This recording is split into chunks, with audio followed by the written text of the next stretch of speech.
Hello everyone, welcome to Sanmarga analysis. 9ನೇ ಪ್ರಶ್ನೆ, ಮಾನವ ಮತ್ತು ಸಂಸ್ಕೃತಿ ಚಾಪ್ಟರ್. ನೀನು ಸಮಾಜದ ಸದಸ್ಯನಾಗಿದ್ದುಕೊಂಡು ಕಲಿತುಕೊಳ್ಳುವ ಸಾಂಸ್ಕೃತಿಕ ಮೌಲ್ಯಗಳನ್ನ ಪಟ್ಟಿ ಮಾಡಿ. ಮೌಲ್ಯಗಳು ಯಾವ್ಯಾವುದು ಹಾಗಾದ್ರೆ? ಪರಸ್ಪರ ಸಹಕಾರ, ಕಷ್ಟದಲ್ಲಿರುವವರಿಗೆ ಸ್ಪಂದಿಸುವುದು, ಇದು ಒಂದು ಕಲ್ಚರಲ್ ವ್ಯಾಲ್ಯೂ, ಸಾಂಸ್ಕೃತಿಕ ಮೌಲ್ಯ. ನಮ್ಮ ಸಂಸ್ಕೃತಿ ನಮ್ಗೆ ಏನ್ ಹೇಳ್ಕೊಟ್ಟಿದೆ? ಕಷ್ಟದಲ್ಲಿರುವವರಿಗೆ ಸಹಾಯ ಮಾಡ್ಬೇಕು ಅನ್ನೋದು.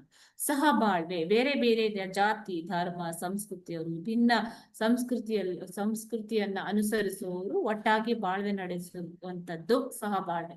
ಗುರು ಹಿರಿಯರಿಗೆ ದಿನನಿತ್ಯ ಗೌರವ ಕೊಡುವಂತದ್ದು, ಇದು ಒಂದು ಸಂಸ್ಕೃತಿ ಕೊಟ್ಟಂತಹ ಮೌಲ್ಯ. ಸತ್ಯ ಮತ್ತು ಶಾಂತಿಯ ತತ್ವಗಳನ್ನ ಸಾರುವಂತದ್ದು, ಪ್ರಾಮಾಣಿಕತೆಯಿಂದ ನಡೆದುಕೊಳ್ಳುವುದು, ಇವೆಲ್ಲ ಏನು? ಸಮಾಜದ ಸದಸ್ಯನಾಗಿದ್ದುಕೊಂಡು ಒಬ್ಬ ವ್ಯಕ್ತಿ ಕಲಿತುಕೊಳ್ಳುವ ಮೌಲ್ಯಗಳು. Okay, thank you.